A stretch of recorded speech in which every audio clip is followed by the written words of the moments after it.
आदरणीय शरद पवार साहेबांनी काही दिवसापूर्वी एका साहित्यिकांच्या विशेष अंकामध्ये लेख लिहिला होता आणि त्या लेखामध्ये त्यांनी असं म्हटलं होतं की वारकरी संप्रदायामध्ये काही घुसखोर असे आहेत की ते धर्मांध विचारांना खतपाणी घालतायत आणि महिलांना तिथे संधीही मिळत नाही.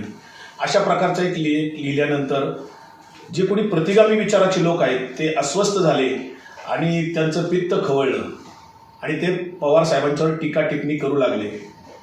खरं तर वारकरी संप्रदाय हाच मुळात पुरोगामी विचार होता. ज्यावेळेस 12व्या शतकामध्ये किंवा 13व्या शतकामध्ये चक्रधर स्वामींनी महानुभवपंथ सुरू केला, त्याचबरोबर महात्मा बसवेश्वर बसवांना यांनी लिंगायत धर्म सुरू केला आणि संत नामदेव महाराजांनी संत ज्ञानदेवांनी वारकरी संप्रदाय सुरू केला. हे जे काही संप्रदाय सुरू झाले हे धर्मातून बाहेर पडून एक स्वतंत्र विचार मांडत होते. कुठलाही संप्रदाय प्रतिष्ठित व्हायचा असतो तेव्हा त्या संप्रदायाचं एक आराध्य दैवत असतं, अधिष्ठान ग्रंथ असतात, तीर्थक्षेत्र असतात, आराधना पद्धती असते. वारकरी संप्रदायाची आराधना पद्धती, आराध्य दैवत, अधिष्ठान ग्रंथ आणि तीर्थक्षेत्र ही सनातन धर्मापेक्षा वेगळी आहेत. खरं तर स्मार्ट सनातन धर्म हा जो प्रतिपादित झाला तो मनुस्मृतीवर आधारित प्रतिपादित झाला आणि दुसऱ्या बाजूला महर्षी वेदव्यासांनी प्रतिपादित केलेला भागवत धर्म प्रतिपादित झाला. स्मार्ट सनातन धर्म आणि भागवत धर्माचा टकराव हा 12व्या शतकापासून सुरू आहे. संत नामदेव महाराजांनी पहिली काऊच्या रंगाची पताका आपल्या खांद्यावर घेतली आणि या जगातलं पहिलं हरिकीर्तन पंढरपूरच्या वाळवंटात केलं. आम्हा सापडले वर्म करू भागवत धर्म असं नामदेव महाराज म्हणाले आणि कीर्तन करत त्यांनी सांगितलं नाचू कीर्तनाचे रंगी ज्ञानदीप लावू जगी. त्याच काळामध्ये संत ज्ञानेश्वर महाराजांनी वारकरी संप्रदायाला पहिला अधिष्ठान ग्रंथ दिला. अक्षय भोसलेंचं नाव घेतलं जे की भाजप आणि शिवसेनेचे आध्यात्मिक आघाडीचे प्रमुख आहेत.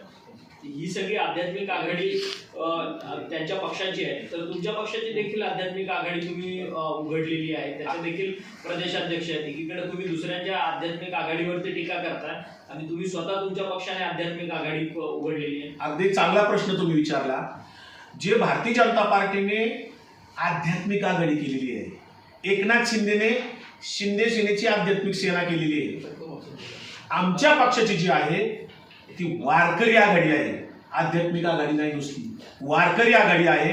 आणि आमच्या वारकरी आघाडीतले कोणीही कार्यकर्ते जे महाराज मान्यवर आहेत हे सर्वजण कीर्तन प्रवचन करतात. ते कुठेही वारकरी संतांची परंपरा सोडून कुठेही मनुवादी विचार किंवा वैदिक परंपरेतले विचार किंवा भेदभावाची नीती किंवा कुठं कर्मकांडाची नीती मांडत नाही. असा जर आमच्या वारकरी आघाडीतला कोणी कीर्तन प्रवचनकार तुम्हाला आढळला तर जरूर आम्हाला सांगा, आम्ही त्याचा निषेध करू. परंतु आमच्या वारकरी आघाडीमध्ये संतांचा वारकरी विचार जसाचा तसा लोकांच्या पर्यंत पोहोचवण्याचं काम आमचे वारकरी आघाडीतले लोक करतायत. बंडातात्या कराडकरांचं तुम्ही नाव घेतलं, महाराष्ट्रात एक महत्त्वाचं नाव आहे. तुम्ही त्यांना थेट घुसखोर वारकरी संप्रदायातले म्हणताय. कशाच्या आधारावर बंडातात्या कराडकरांवर एवढे गंभीर आरोप तुम्ही करताय? बंडातात्या कराडकर हे हिंसक विचाराचे आहेत. तुम्हाला आठवत असेल पुणे जिल्ह्यातल्या एका डाऊ कंपनीचं एकदा आंदोलन झालं होतं. तिथे सुद्धा बंडातात्या कराडकरांनी हिंसक आणि जाळपोळ गोष्टी केल्या होत्या. अनेकदा त्यांनी तशा गोष्टी केलेल्या आहेत. वारकरी संप्रदाय हा हिंसेचं समर्थन करत नाही. पंढरपूरचा पांडुरंग हा निःशस्त्र आहे. इथे मानवतावादी विचार सांगितले जातात. जे खळांची व्यंकटी सांडो तया सत्कर्मी मिळती वाढो हे जेव्हा माऊली म्हणतात तेव्हा माऊली असं म्हणत नाहीत समोरच्याचं वाटोळ हो किंवा त्याचा खून हो, मर्डर हो असं कधी म्हणत नाहीत. बंडातात्या कराडकरांनी कधीही संभाजी भिडेचा जो संभाजी भिडे म्हणतो की ज्ञानोबा तुकोबापेक्षा मनु श्रेष्ठ होता, ते बंडातात्या कराडकरांनी कधीही त्या संभाजी भिडेंचा निषेध केला नाही. त्यामुळे वैदिक परंपरेतल्या विचारांचा प्रचार प्रसार करणारे, वर्णवर्चस्ववादी लोकांचा प्रचार प्रसार करणारे, मनुवादी विचाराचा प्रचार करणारे बंडातात्या कराडकर त्यांच्या कीर्तनातनं करत असतात. म्हणून त्यांना आम्ही घुसखोर म्हणतो. त्यांनी कधीही वारकरी संप्रदायाच्या पूरक विचारधारा मांडली तर त्याचा आमचा काही भान नाहीये. परंतु ते संतांनी त्यांच्याशी संघर्ष केला. मंबाजी भटाच्या पार्टी आणि तुकाराम महाराजांची पार्टी ह्या दोन विचार प्रवाह आहेत ना पूर्वीपासून, ते आजही आहेत. यांनी एकाच पार्टीत नाचावं, कोणत्या तरी एक तर मंबाजी भटाच्या पार्टीत नाचावं किंवा तुकाराम महाराजांच्या पार्टीत नाचावं, एक तर अनाजी पंताच्या पार्टीत नाचा किंवा शिवशंभूंच्या पार्टीत नाचा. एक तर पैठणच्या धर्मपीठाच्या पार्टीत नाचा किंवा ज्ञानेश्वर माऊलींच्या पार्टीत नाचा. सर पण या ह्याच्यात आता तुम्ही एक दावा केलेला आहे की आचार्य तुषार भोसले यांनी 2024च्या लोकसभेच्या निवडणुकीकरता आळंदीतल्या फ्रूटवाला सभागृहामध्ये खरं तर सगळी बैठक वारकऱ्यांची घेतलेली, त्यांना पैसे वगैरे दिलेले होते. या सगळ्या तुम्ही आरोप करतात, या सगळ्या संदर्भात तुमच्याकडे काही ठोस पुरावे आहेत का? कुणी समोर येऊन याच्या संदर्भातली कोणी वारकरी संप्रदायातल्या प्रवचनकारांनी तुमच्यापर्यंत पुष्टी दिली आहे का? ते व्यक्ती समोर येतील का? तिथं जे हजर असणाऱ्यापैकी काही लोकांनी आम्हाला खाजगी त्याच वेळेस सांगितलं, आत्ताही सांगतात, परंतु समोर येऊन सांगू शकत नाही. कारण वारकरी संप्रदायामध्ये अशा प्रसंगात कुठं वादात पडण्याचा प्रसंग पडत नाहीत. परंतु त्यातले 2 महाराज आहेत, एक पंढरपूरचे एक मोठे महाराज आहेत, त्यांचं नाव मी घेणार नाही, आळंदीतले एक मोठे महाराज आहेत, त्यांनी मात्र त्या बैठकीत स्पष्टपणाने तुषार भोसलेला सांगितलं होतं, आम्ही तुमचं पाकिट वगैरे घेणार नाही, आम्ही तुमचे पैसे वगैरे घेणार नाहीत. असे 2 नामांकित महाराज आहेत, मी त्यांची आता नावं सांगणार नाही. खरं तर त्यांनी धाडस दाखवावं की पुढे येऊन सांगितलं पाहिजे. वारकरी संप्रदाय असा विकत घेता येत नाही, परंतु तो प्रयत्न झालेला आहे. आणि अनेक कीर्तन प्रवचनकार जर तुम्ही बघितले लोकसभेच्या आणि विधानसभेच्या निवडणुकीत, सरळ सरळ ते कीर्तन प्रवचनातनं हिंदुत्ववाद सांगत होते, नरेंद्र मोदीचं महिमामंडन करत होते, किंवा त्या ठिकाणी मुस्लिम देश करत होते आणि भारतीय जनता पार्टीचा प्रचार करत होते. आणि दुसऱ्या बाजूला ते कीर्तनातनं सांगत होते की जर भारतीय जनता पार्टीला निवडून दिले नाही तर महाविकास आघाडीचे लोक आपला वारकरी संप्रदाय संपवणार आहेत. अशा पद्धतीनं प्रचार केलेला आहे अनेक कीर्तनकारांनी. ज्या अर्थी ते असं बोलतात त्या अर्थी ते पेडवर्कर होते. परंतु या सगळ्या तुम्ही आता 2024ची घटना आहे, आता आपण 2026 मध्ये आहोत. आता लोकसभा निवडणूक उलटून देखील आता जवळपास 2 वर्ष होत आलेली आहे. तर त्यावेळेसच हा मुद्दा तुमच्या पक्षाने किंवा तुम्ही हा मुद्दा त्यावेळेस का लावून धरला नाही? तुम्ही म्हटलात की आम्हाला त्यावेळेस देखील खाजगीत काही महाराजांनी, वारकरी संप्रदायातल्या महाराजांनी सांगितलेल्या अशा पद्धतीची घुसखोरी होते. त्यावेळेसच हा मुद्दा तुमच्याकडनं लावून धरला का नाही? हा मुद्दा आता नेमकं बाहेर काढण्याचं कारण काय? खरं तर तो मुद्दा त्याच वेळेस मांडला होता. आमचे नेते आदरणीय शरद पवार साहेबांनी 2023 मध्येच तो लेख लिहिलेला होता. त्यानंतर आता एका महिला प्रशासनातल्या साहित्यिक संमेलनामध्ये त्यांचा एक अंक निघाला, त्याच्यामध्ये आता तो लेख पुनर्प्रकाशित झाला आणि त्याच्यानंतर प्रसार माध्यमांच्यातनं आपल्या सगळ्यांच्या चॅनलवरून त्याच्यावर चर्चा सुरू झाल्या आणि त्याच्यातनं मग आरोप प्रत्यारोप सुरू झाले. त्याच्यातल्या एका चॅनलवर मी डिबेटसाठी गेलो होतो. तिथे पोल घेतला गेला होता की शरद पवारांनी जे प्रतिगामी विचाराच्या लोकांची घुसखोरी आहे असं जे विधान केले त्याच्याशी तुम्ही सहमत आहात का? तेव्हा त्या पोलवर 81% लोकांनी सहमती दर्शवलेली होती. आणि आजही तुम्ही जर खाजगी वारकऱ्यांना, जे परंपरागत वारकरी आहेत, जे फक्त संतांचा विचार सांगतात, संतांच्या विचाराच्या पलीकडे दुसरं काही थोतांड सांगत नाही, भाकड कथा सांगत नाहीत, पुराण कथा सांगत नाहीत, कारण संतांनी सांगितलेलं होतं, तो जो विचार सांगणारे लोक आहेत त्याला खरे वारकरी म्हणता येईल आपल्याला. जे शुद्ध आचार विचार करतात, कुणाचाही द्वेष करत नाहीत, कुणाचा मत्सर करत नाहीत, ज्याचे 6 धुतलेले राग, लोभ, मद, मत्सर, अहंकार हे षड्विकार जे धुतलेत त्याला साधू म्हणतात. सर आता वेगळा विषय थोडा, अशोक खरातांच्या संदर्भात सातत्यानं एक माहिती जी आहे त्या समोर येताना पाहायला मिळतात. काल देखील अंजली दमाने यांनी पत्रकार परिषद घेत सांगितलं की अनेक राजकीय लोकांचे लागेबांधे या अशोक खरातांबरोबर होते, परंतु त्यांची चौकशी का केली जात नाही असा सगळा प्रश्न आहे. दुसरीकडे सुषमा अंधारे म्हणतात आहेत ज्या पद्धतीने अमरावतीमधली प्रकरण आलं तर त्या आरोपींच्या घरी तुम्ही बुलडोजर चढवता, मग अशोक खरातांच्या घरी बुलडोजर कधी चढवणार? अशा पद्धतीचे सवाल जे आहेत ते या दोन्ही नेत्यांकडनं केले जातात. अगदी खरं आहे ते. नुसता अशोक खरातच नाही, पुण्यातला एक ऋषिकेश वैद्य आहे, ठाण्यातला एक महाराज आहे, पारनेरचा एक महाराज आहे, नांदेडचा एक महाराज आहे. या कुठल्याही आरोपी जर का हिंदू असेल तर त्यावेळेस हिंदुत्ववादी संघटना आणि भारतीय जनता पार्टी गप्प बसते, मुख गिळून गप्प बसतात. आरोपी जर मुस्लिम असेल कुठल्याही घटनेतला तर मात्र सगळे हिंदुत्ववादी आमदार आहेत काही भारतीय जनता पार्टीने सोडलेले किंवा हिंदुत्ववादी संघटना आहेत त्या पेटून उठतात. जर अमरावतीमध्ये जर त्या आरोपीचं बुलडोजर लावून घर पाडलं असेल तर अशोक खराचं सुद्धा पाडायलाच पाहिजे. का नाही पाडलं जात? खरं तर अशोक खराचं प्रकरण सध्या आम्हाला असं दिसतंय की ते राजकीय स्वरूपाने पुढच्या काळात वापरलं जाईल असं दिसतंय. कारण त्या अशोक खराचं जे काही देवस्थान ट्रस्ट होतं त्या ट्रस्टच्या विश्वस्तांना अद्यापपर्यंत सह आरोपी का केले गेले नाही हा एक संशोधनाचा विषय आहे. आणि त्यातले जे CDR आहेत किंवा त्यातली जी काही गोपनीय माहिती ती जर का अंजली दमाने यांना मिळू शकते तर मग SITच्या लोकांना मिळत नाही का? खरं तर मला अशी माहिती मिळाली नाशिक पोलिसांच्याकडनं, काही लोकांच्याकडनं, की SITच्या ज्या प्रमुख आहेत सातपुते मॅडम ह्या नामधारी आहेत. तिथे नाशिकचे जे संदीप कर्णिक आहेत मुख्यमंत्री आणि ते सातत्याने कॉन्टॅक्टमध्ये असतात. संदीप कर्णिकांच्या माध्यमातूनच काय पुढे आणायचं काय पुढे आणायचं नाही हे ठरलं जातं. सातपुते मॅडमांना किती अधिकार आहे खरं तर चौकशीचा भाग होऊ शकतो.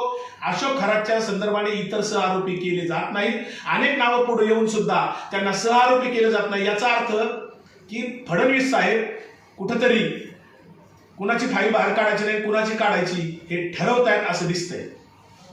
सर एक वेगळा प्रश्न आहे. बारामतीच्या विधानसभेची पोटनिवडणूक सध्या लागलेली आहे, परंतु या सगळ्या पोटनिवडणुकीमध्ये आता भाजपकडनं 40 स्टार प्रचारकांची नेमणूक जी आहे ती करण्यात आलेली असल्याचं पाहायला मिळतं. एकीकडे बारामतीची पोटनिवडणूक जी आहे ती सातत्यानं बिनविरोध व्हावी यासाठी प्रयत्न झाले आणि अनेक महत्त्वाच्या पक्षांच्या उमेदवारांनी आपला उमेदवार जो आहे तो मागे सुद्धा घेतलेला होता. तरी देखील आता भाजपकडनं 40 स्टार प्रचारकांची यादी जी आहे ती बारामती पोटनिवडणुकीसाठी जाहीर झालेली आहे. खरं तर अजितदादांच्या पक्षातल्या लोकांनी जर निवडणूक सिरियस घेतली असती आणि जे आता अपक्ष कोणी उमेदवार आहेत त्यांची जर वैयक्तिक पातळीवर जाऊन चर्चा केली असती विनंती केली असती निश्चितपणे त्या सर्वांनी कदाचित माघार घेतली असती. पण आता जे भारतीय जनता पार्टीचे तिथं नव्याने राजकारण सुरू झाले तिथे आता तिथे मतदार याद्याच्या संदर्भात सुद्धा त्यांचं काम चालू झाले.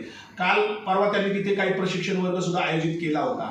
त्यामुळे भारतीय जनता पार्टीला पुढच्या काळामध्ये बारामती विधानसभेत उमेदवार उभा करायचा की काय असा संशय निश्चितपणे येतोय. कधी नव्हे ते प्रयत्न त्यांचे तिथे सुरू झालेत. आता तिथे काही भारतीय जनता पार्टीचे प्रचारक तिथे सुनेत्रा वहिनींचा प्रचार करायला येणार आहेत. खरं तर सुनेत्रा वहिनी या निवडून येणारच आहेत, मोठ्या मताधिक्याने त्या निवडून येणारच आहेत. परंतु भारतीय जनता पार्टीचे अनेक स्टार प्रचारक तिथे येऊन प्रचार करणार आहेत. त्याचबरोबर तिथे बूथ लेवल प्रशिक्षण वगैरे कार्यकर्त्यांचं सुरू झालेलं आहे. भारतीय जनता पार्टीकडनं हा जो काही प्रयत्न आहे तो निश्चितपणे 2029ला काहीतरी त्यांना वेगळंच करायचं असण्याची शक्यता आहे. आघाडीचे प्रमुख तुषार भोसले यांनी एक मीटिंग घेतली लोकसभेच्या निवडणुकीच्या आधी 1 महिनाभर आणि त्यांना सांगितलं तुम्ही मोदीचा प्रचार करा, तुम्ही राम मंदिराचं महत्व सांगा, तुम्ही हिंदुत्वात सांगा. कीर्तनामध्ये 10 ते 15 मिनिटे हे जर तुम्ही सांगितलं तर तुम्हाला पाकिटं दिली जातील आणि प्रत्यक्षात तिथं पाकिटं दिली. आणि म्हणून मागच्या 2023 मधल्या निवडणुकीत लोकसभेच्या 24 मधल्या अनेक कीर्तनकार जाहीरपणाने हिंदुत्ववाद मांडत होते. भारतीय जनता पार्टीचा नरेंद्र मोदीचा उदो करत प्रचार करत होते कारण त्यांना पाकिटे मिळाली होती. हे फ्रूटवाला धर्मशाळेत मिटिंग घेऊन तुषार भोसलेने हे केलेलं आहे. खरं तर तुषार भोसले स्वतःभोवती आचार्य लावतो. वारकरी संप्रदायामध्ये फक्त हरिभक्ती परायण असतात, कुठलाही आचार्य नाही. वारकरी संप्रदायाला शंकराचार्य नाही, आचार नाही. वारकरी संप्रदायामध्ये सगळे एकसारखे असतात. नामदेव महाराज म्हणाले यारे यारे लहान थोर सगळे याती नारी नर म्हणजे सगळे जण या. किंवा तुकाराम महाराज म्हणाले सकळाशी येथे आहे अधिकार, इथे कुणी भेदभाव नाही. जात पंथ लिंग धर्म असा कुठल्याही प्रकारचा भेदभाव नाही. म्हणून वारीमध्ये सगळेजण एकमेकांच्या पाया पडतात. कोण कुणाला कुठल्या जातीचा पंथाचा लिंगाचा श्रीमंत गरीब असा कुठलाही भेदभाव करत नाही. सगळेजण एकमेकांना माऊली माऊली म्हणतात. आणि म्हणूनच वारकरी संप्रदाय हा शुद्ध आचार विचारावर आधारलेला आहे, ज्याच्यामध्ये गळ्यात तुळशीची माळ, गोपीचंदनाचा टिळा, आषाढी कार्तिकीची वारी आणि भजन कीर्तन हरिपाठ ही त्याच्यातली आराधना पद्धती आहे. इथं कुठलंही कर्मकांड नाही, होम हवन नाही, योग याग विधी नाही. मात्र आचार्य तुषार भोसले स्वयंघोषित आचार्य आहे. हा कुठलाही त्याला आचार्य पदवी नाही. आणि हा भारतीय जनता पार्टीने कधीही वारकरी संप्रदायामध्ये आजपर्यंत इतक्या इतिहासात कुठल्याही राजकीय पक्षाची आघाडी नव्हती. बाळासाहेब भारदे एक मोठं नाव होतं काँग्रेसचं जुन्या काळामध्ये. जे वारकरी संप्रदायाचे मोठे कीर्तनकार होते, प्रबोधनकार होते, जे पंढरपूर देवस्थानचे अध्यक्ष होते, त्या बाळासाहेब भारदेंनी सुद्धा एवढं मोठं वर्चस्व काँग्रेसचं असताना कधीही वारकरी संप्रदायामध्ये राजकीय आघाडी काढली नाही. पण मागच्या 8-10 वर्षात भारतीय जनता पार्टीने जाणीवपूर्वक वारकरी संप्रदायाचा विचार पुसण्यासाठी त्या विचाराची अडचण होती म्हणून वारकरी आघाडी नाही काढली. आजही बघा तुषार भोसलेची आघाडी कोणती आहे? आध्यात्मिक आघाडी, वारकरी आघाडी नाही. त्यांना वारकरी शब्दच अडचणीचा आहे म्हणून आध्यात्मिक आघाडी काढली. आध्यात्मिक हा शब्द तसा पाहिला तर जनरल आहे आणि वारकरी आघाडी काढली तर त्यांना अडचण आहे म्हणून त्यांनी जाणीवपूर्वक फक्त वारकरी आध्यात्मिक आघाडी काढलेली नाही तर नुसती आध्यात्मिक आघाडी काढलेली तुषार भोसलेची. तुषार भोसले एक दुकान टाकून त्यांनी दिलेलं आहे आणि हा तुषार भोसले फक्त वारकरी संप्रदाय नासवणारा आहे. त्याच्या जोडीला जे काही लोक आहेत ती नावं मी वाचतोय. हे फार अभ्यासपूर्व आम्ही निरीक्षणात जबाबदारीने नावं घेतोय. ज्यांची नावं मी घेतोय आता आधीची घेतली उत्तर भारतीयांची नावं, धीरेंद्र शास्त्री किंवा कालीचरण किंवा प्रदीप शर्मा वगैरे वगैरे, यांचे काय आमचे वैयक्तिक शत्रुत्व नाहीये. वारकरी सांगताना ज्यांनी त्रास दिला होता ज्या धर्म मार्तंडांनी, तो संघर्ष, तो जो वैचारिक संघर्ष होता, सांस्कृतिक संघर्ष होता, तो तेव्हाही होता आणि तो आजही आहे. तो संघर्ष संपलेला नाही. ही आमची लढाई राजकीय नाहीच आहे. हा सांस्कृतिक संघर्ष आहे, वैचारिक संघर्ष आहे. म्हणून ज्यांची नावं आम्ही घुसखोर म्हणून घेतोय, ही लोक वैयक्तिक आमचा त्यांचा कुठे बांधाला बांध नाही, वैयक्तिक त्यांचं आमचं कुठे शत्रुत्व नाहीये, परंतु हे दररोज वारकरी संतपीठात येऊन त्या नारदाच्या गादीवरून कुठेतरी परधर्माचा द्वेष करणे, भेदनीती सांगणे, लोकांचा बुद्धिभेद करणे, रामकृष्ण हरी हा मंत्र पुसून जय श्रीराम हा नवीन मंत्र आणणे आणि वारकरी संप्रदायाचं भगवीकरण करण्याचा हे लोक प्रयत्न करतायत. त्या लोकांची नावं अशी आहेत जे अयोध्येला जे ट्रस्ट आहे राम मंदिराचं, त्या ट्रस्टला जे ट्रस्टी आहेत ते ज्यांचं मूळ नाव किशोर व्यास आहे, ते नाव बदलून गोविंद देवगिरी आहेत. मध्यंतरी त्यांनी 1 महिन्यापूर्वी ज्ञानोबा तुकोबांचे ग्रंथ हे ग्रंथ नाहीत असं म्हणाले होते. त्यानंतर वारकऱ्यांनी सगळीकडनं टीका टिप्पण्या केल्यानंतर त्यांनी पुन्हा माफी मागितली होती. हे गोविंद देवगिरी हे घुसखोर आहेत. पुन्हा पुण्यातले चारुदत्त आपळे हे घुसखोर आहेत. त्यानंतर बंडातात्या कराडकर हे घुसखोर आहेत. त्याचबरोबर बुलढाण्याचे प्रकाश जवंजाळ हे घुसखोर आहेत. त्यानंतर तुषार भोसले घुसखोर आहे. अक्षय भोसले, एकनाथ शिंदेची सुद्धा सेना काढली, शिवसेनेची सेना काढली वारकरी सेना, तो अक्षय भोसले घुसखोर आहे. संग्राम भंडारे ज्यांनी संगमनेरमध्ये मध्यंतरी धिंगाणा घातला, तो संग्राम भंडारे. त्याचबरोबर आळंदीचं जे ज्ञानेश्वर महाराजांचं देवस्थान आहे, त्या देवस्थानावर विश्वस्त असलेला योगी निरंजन हा RSSचा कट्टर प्रचारक आहे. त्याचबरोबर एकनाथ सदगीर ठाणे भागातला आहे, तो सुद्धा घुसखोर आहे. ज्ञानेश्वर जळकीकर, संजय पाचपोर, भास्करगिरी महाराज देवगड, संजय नाना धोंडगे, राणा वास्कर, चंद्रशेखर देगलूरकर पंढरपूरचे, उद्बोध पैठणकर, श्याम राठोड सध्या नाव बदलून आहे ते, किशोर शिवनीकर, त्याचबरोबर रामगिरी महाराज आणि निरंजन कोटेकर. ही 20 नावं आता आम्ही जाहीर करतोय पहिली यादी म्हणून. पुढच्या काही दिवसामध्ये आम्ही आणखी दुसरी यादी जाहीर करू. या सर्वांना आम्ही एकच म्हणू शकतो ज्ञानेश्वरांच्या भाषेमध्ये. संत ज्ञानोबांनी सांगितलं पसायदानामध्ये, जे खळांची व्यंकटी सांडो तया सत्कर्मी रती वाढो, यांच्यात बदल हो, यांच्यात सत्कर्म वाढो, एवढंच आम्ही म्हणू शकतो. यांनी संत परंपरेतला जो परंपरागत वारकरी संप्रदाय आहे, परंपरागत वारकरी संप्रदाय नासवण्याचं काम करू नये. वारकरी संप्रदायातल्या अनेक फडकऱ्यांनी, अनेक इथं दिंडी चालकांनी, अनेक भजन सम्राटांनी, अनेक वारकऱ्यांनी, अनेक विनेकऱ्यांनी हा वारकरी संप्रदाय टिकून ठेवलेला आहे, जो बहुजनांचा आहे. इथं स्मार्ट सनातन धर्मातल्या मनोवादी लोकांना यांना थारा नाही. हे घुसखोर याच्यासाठी म्हणतो, जे शिवशिव प्रतिष्ठानचे संभाजी भिडे आहेत, जे म्हणतात आंबे खाऊन पोरं होतात, त्या संभाजी भिड्यांनी 3-4 वर्षापूर्वी तलवारी घेऊन वारीमध्ये घुसखोरी करण्याचा प्रयत्न केला होता. ते संभाजी भिडे जाहीरपणे असं म्हणाले होते की ज्ञानोबा तुकोबापेक्षा मनुश्रेष्ठ आहे. असं म्हणणाऱ्या संभाजी भिडेचा या 20 जणांपैकी एकानेही कोणी निषेध केला नाही, म्हणून हे घुसखोर ठरतात. या सर्वांचा आम्ही निषेध करतो. सबंध महाराष्ट्रातल्या श्री विठ्ठल प्रेमी, वारकरी प्रेमी लोकांनी, ज्ञानोबा तुकोबांचा गजर करणाऱ्या समस्त सामान्य वारकऱ्यांना मी आवाहन करतो, आपण आता या घुसखोरांना आता थारा देऊ नका, या धंदेवाईक लोकांना थारा देऊ नका. हे वारकरी संप्रदाय ज्ञानोबाचा तुकोबांचा शुद्ध आचार विचारांचा, मानवतेवर आधारलेला समतावादी वारकरी संप्रदायाचं तत्वज्ञान पुसण्यासाठी हे घुसलेले आहेत. यांना रामकृष्ण हरी मंत्र मान्य नाही. हे फक्त जय श्रीराम म्हणत राजकीय मंत्र घेऊन आपल्याकडे येतील, भगव्या टोप्या घालायला लावतील. अशा या घुसखोरांना आपण थारा देऊ नये. यांची कुठेही प्रवचन कीर्तन आपण आयोजित करू नयेत. हे वारकरी संप्रदायातले घुसखोर आहेत, एवढंच या निमित्ताने मी सांगतो. अपमानित केलं गेलं, त्रास दिला गेला. पैठणच्या धर्मपीठानं ज्ञानेश्वर महाराजांना न्याय दिला नाही. त्यांच्या आईवडिलांना देहांत प्रायचित्त घ्यावं लागलं. जगद्गुरु तुकाराम महाराजांनी सुद्धा जी काही गाथा लिहिली होती ती बुडवण्याचं काम कोणीतरी केलं. हे जे काही तत्कालीन धर्ममार्तंड होते, यांचा स्मार्ट सनातन धर्म होता. संतांचा विचार त्यांना अडचणीचा होता, म्हणून महानुभाव पंथाचे चक्रधर स्वामींना सुद्धा त्रास दिला गेला. बसवांना, महात्मा बसवेश्वरांना सुद्धा त्रास दिला गेला. आता जे विदर्भातलं संत तुकडोजी महाराज गुरुदेव सेवा मंडळ आहे, त्यांनाही तोही विचार वेगळा आहे.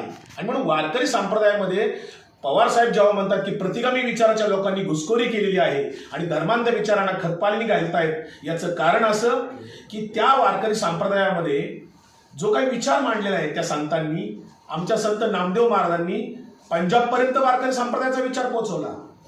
संत कबीरांनी उत्तर भारतापर्यंत विचार तो नेला, संत रोहिदासांनी नेला. महाराष्ट्रातल्या संत आणि समाज सुधारकांचा जो विचार होता तो स्मार्ट सनातन धर्माच्या वैदिक परंपरेतल्या लोकांना, मनुवादी विचाराच्या लोकांना निश्चितपणे अडचणीचा होता. म्हणून सगळ्या संतांना छळणारे तुम्ही जर शोधले कोण होते, त्रास देणारे कोण होते, अपमानित करणारे कोण होते, तर ते सगळे धर्म मार्तंड होते त्या काळातले. कुणीही इस्लामच्या किंवा मुस्लिमांच्या लोकांनी छळलेलं नाही. हेच इस्लाममध्ये आहे. जे सुफी परंपरा होती, सुफी संप्रदाय होता, त्या सुफी संप्रदायाचा मुस्लिम मधील कट्टरवादी लोकांना म्हणजे मुल्ला मौलवी लोकांना त्रास होता. म्हणून मुल्ला मौलवी लोकांना आजही सुफी संप्रदाय मान्य नाही. त्याच पद्धतीचं इकडे हिंदू धर्मामध्ये जे सनातनी विचाराचे आहेत, वैदिक परंपरेतले आहेत, मनुवादी विचाराचे लोक आहेत, त्यांना वारकरी संप्रदायाची अडचण होती. म्हणून मागच्या 8-10 वर्षात काय झालं, उत्तर भारतातनं काही लोक महाराष्ट्रामध्ये सातत्याने इथे कथा सांगण्याच्या निमित्ताने येत आहेत. ते वारकरी संप्रदायाचा विचार पुसण्यासाठी येत आहेत. आणि त्यांचे कार्यक्रम महाराष्ट्रामध्ये कोण आयोजित करत आहे, तर भारतीय जनता पार्टी आणि त्यांच्या परिवारातल्या, RSS परिवारातल्या सगळ्या संस्था, संघटना आणि त्यांचे नेते त्याचे कंपल्सरी आयोजन करतायत. ते आयोजन प्रचंड खर्चिक असतं. किरकोळ खर्चात त्यांचे आयोजन होत नाही. ते कोण लोक आहेत जे उत्तर भारतात येतात आणि वारकरी संप्रदाय विचार पुसण्याचा प्रयत्न करतायत. त्याच्यामध्ये मग ते बागेश्वर महाराज असतील, प्रदीप शर्मा असतील, कालेचरण महाराज असतील, धीरेंद्र शास्त्री असतील, स्वामी आनंद स्वरूप असतील, असे काही लोक आहेत की सातत्याने महाराष्ट्रात येतात आणि वारकरी संप्रदायाचा विचार पुसण्याचं काम करतात. आणि वारकरी संप्रदायात घुसखोरी म्हणजे काय माहितीये का, म्हणजे भारतीय जनता पार्टीच्या पक्षात जर का महाविकास आघाडीतले काँग्रेस किंवा आमच्या पक्षातले लोक घुसले आणि तिथं शाहू फुले आंबेडकर सांगायला लागले किंवा गांधी नेहरू सांगायला लागले तर भारतीय जनता पार्टीचा विचार पुसला जाईल. किंवा भारतीय जनता पार्टीतले कोणी लोक काँग्रेसमध्ये घुसले आणि तिथं गोळवलकर हेडगेवारांचा विचार सांगायला लागले, नथुराम गोडसेचा विचार सांगायला लागले तर त्याला घुसखोरी म्हणतात. तशाच पद्धतीनं वारकरी संप्रदायामध्ये पवार साहेब जे म्हणाले ते अत्यंत जबाबदारीने म्हणाले. खरं तर पवार साहेब पंढरपूरच्या पांडुरंगाची भक्ती पूर्वीपासून करतात. पवार साहेबांचं वारकरी संप्रदायातलं योगदान जर आपण बघितलं तर आळंदीमध्ये जी जुनी वारकरी शिक्षण संस्था आहे, जोग महाराजांची शिक्षण संस्था, या जोग महाराजांच्या शिक्षण संस्थेला आदरणीय पवार साहेबांनी 40 वर्षापूर्वी 10 लाख रुपये देऊन ती इमारत बांधकाम त्या संस्थेचा तिथं उद्धार करण्यासाठी मदत केलेली आहे, ज्याची व्हॅल्यू आज तुम्ही बघू शकता किती होऊ शकते. त्याच पवार साहेबांनी मुख्यमंत्री असताना तीर्थक्षेत्र विकास आराखडा नावाची योजना आणली आणि त्यातनं महाराष्ट्रातल्या सगळ्या तीर्थक्षेत्राचा विकास आराखडा बनायला सुरुवात झाली. त्याच पवार साहेबांच्या मंत्रिमंडळामध्ये पहिल्यांदा देहू आळंदीपासून पंढरपूर पर्यंत पालखी मार्गाचा तिथं विकास करण्यात आला. पालखी मार्ग सुरू झाला. बघा, तुम्हाला आठवत असेल त्यावेळेस सार्वजनिक बांधकाम मंत्री विजयसिंह मोहिते पाटील होते. पहिला पालखी मार्ग त्यांच्या काळात सुरू झाला. त्यामुळे पवार साहेबांनी वारकरी संप्रदायामध्ये जे काही योगदान दिलेलं आहे ते त्यांनी कधी त्याचं स्तोम माजवलं नाही, कधी त्याचं अवडंबर माजवलं नाही, कधी त्याचं मार्केटिंग केलं नाही. मात्र आता हे घुसखोर लोक त्यांच्यावर टीका करतायत. पवार साहेबांना कुठंतरी नास्तिक म्हणणार, कुठं काहीतरी म्हणणार. खरं तर नास्तिक या शब्दाची जगात अजून व्याख्या पक्की झालेली नाही. भगतसिंगांनी पुस्तक लिहिलं पहिलं तुरुंगातून, स्वतः लिहिलं, मी नास्तिक का आहे. हे भगतसिंगांचं पुस्तक आहे. मग जगद्गुरु तुकाराम महाराज सुद्धा कर्मकांडाला मानत नव्हते. ज्ञानेश्वर महाराजांनी नाकारलेलं आहे, एकनाथ महाराजांनी नाकारलेलं आहे. सगळ्या संतांनी कर्मकांड नाकारलं, व्रतवैकल्य नाकारली, त्याचबरोबर पुरोहितशाही नाकारली, जातीवर्ण व्यवस्था नाकारली, अंधश्रद्धा नाकारली. ते सर्व संत मग यांच्या व्याख्येप्रमाणे नास्तिक ठरतील. कारण ज्ञानेश्वर महाराज म्हणाले, हरिपाठातच म्हणाले, सगळे वारकरी रोज हरिपाठ म्हणतात, योग याग विधी येणे नोहे सिद्धी, वायाची उपाधी दंभधर्म. योग याग विधी करून तुम्हाला कुठलीही सिद्धी प्राप्त होणार नाही. ज्ञानेश्वर महाराज हरिपाठात सांगतात. तुकाराम महाराजांनी सांगितलं, माय बाप केवळ काशी तेने नव जावे तीर्थाशी. हे आईबापांनाच तीर्थ त्यांनी काशी मांडलेलं आहे. तुकाराम महाराज अजून एकदा म्हणतात, तीर्थी धोंडा पाणी देव रोकडा सज्जनी. तुकाराम महाराज आणखी म्हणतात, जे का रंजले गांजले त्यासी म्हणे जो आपुले, तोची साधू ओळखावा देव तेथेची जाणावा. इतकं सगळं संतांनी सांगून ठेवल्याच्या नंतर एकनाथ महाराजही म्हणतात, वेदांचा वेदार्थ, शास्त्रांचा शास्त्रार्थ, आमचा परमार्थ वेगळाची. हे एकनाथ महाराज बोलले. मग हे संतांना तुम्ही नास्तिक म्हणणार का? अरे, संतांनी देव आणि भक्तांच्या मधला जो मध्यस्थ होता तो काढून टाकला आणि उघड मंत्र दिला जनतेला, रामकृष्ण हरी म्हणा. कुठेही वारकरी संप्रदायामध्ये गुप्त मंत्र नाही. सर्वांनी रामकृष्ण हरी म्हणायचं आणि त्यामध्ये पुरोहितशाहीला नाकारले गेले. म्हणूनच आम्ही प्रश्न विचारतोय की तुम्ही कोणत्या तरी एका पार्टीत राहा, एकतर मंबाजी स्वामीच्या पार्टीत राहा, नाहीतर जगद्गुरु तुकाराम महाराजांच्या पार्टीत राहा. तुम्हाला एकाच वेळेस दोन्ही पार्टीत नाचता येणार नाही, एकाच वेळेस दोन्ही व्यासपीठावर नाचता येणार नाही. कारण दोन्ही परंपरा, दोन्ही विचारधारा, दोन्ही तत्वज्ञान वेगवेगळं आहे. स्मार्ट सनातन धर्माचं तत्वज्ञान हे वर्णवर्चस्ववादी आहे, कर्मकांडाला पूरक आहे किंवा व्रतवैकल्य खतपाणी घालणार आहे. होम हवन करतात वारकरी संतांच्या कुठल्याही मंदिरामध्ये, पंढरपूरच्या पांडुरंगाच्या मंदिरामध्ये जे वारकऱ्यांचं आराध्य दैवत आहे, वारकऱ्यांचं एकच आराध्य दैवत पंढरपूरचा पांडुरंग आहे, जो निशस्त्र आहे. की कुठल्याही बाकीच्या देवी देवतांच्या हातात तुम्हाला हत्यारं सापडतील, पण पांडुरंगाच्या हातात कुठलेही शस्त्र नाही. म्हणून जे घुसखोर आहेत ते काय करतात, हे घुसखोर लोक हिंसेला प्राधान्य देतात, हिंसेचं समर्थन करतात, परधर्माचा द्वेष करतात. अरे आमच्या जगद्गुरु महाराज तुकाराम महाराजांनी सांगितलं, विष्णुमय जग वैष्णवांचा धर्म, भेदाभेद भ्रम अमंगळ. वारकरी संप्रदायामध्ये संत शेख महाराज सुद्धा संत होऊन गेले, संत कबीर होऊन गेले. वारकऱ्यांच्या मध्ये आजही जवळपास 25 ते 30 कीर्तनकार प्रवचनकार आहेत, शेकडोच्या संख्येने अनेक भजन सम्राट आहेत, वाद्य चालवणारे आहेत, संगीतकार आहेत. नवे जगद्गुरु तुकाराम महाराजांची पालखी जेव्हा इनामदारवाड्यातनं बाहेर पडते तेव्हा परंपरेने तो ताशा वाजवणारा माणूस मुस्लिम असतो शेकडो वर्ष. आणि तुकाराम महाराजांच्या पहिला पालखीचा विसावा हा देहूच्या बाहेर आल्यावर पहिला विसावा जो असतो तो त्या दर्ग्यात असतो. मग हे सगळं नाकारणार आहात का आपण? इतक्या